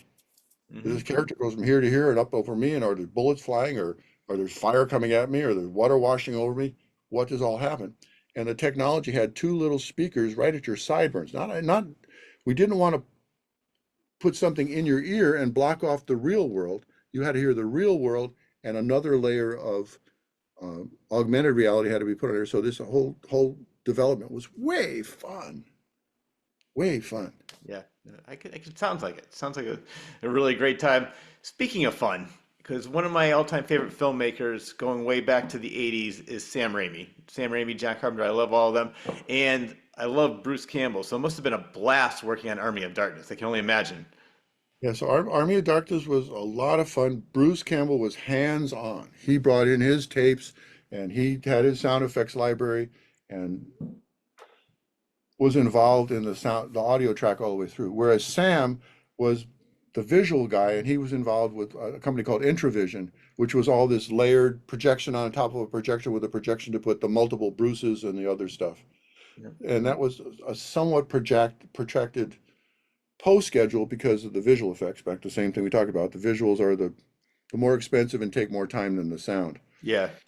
And so I was really with Sam was monitoring what we were doing, but Bruce was really in the room with me the whole time.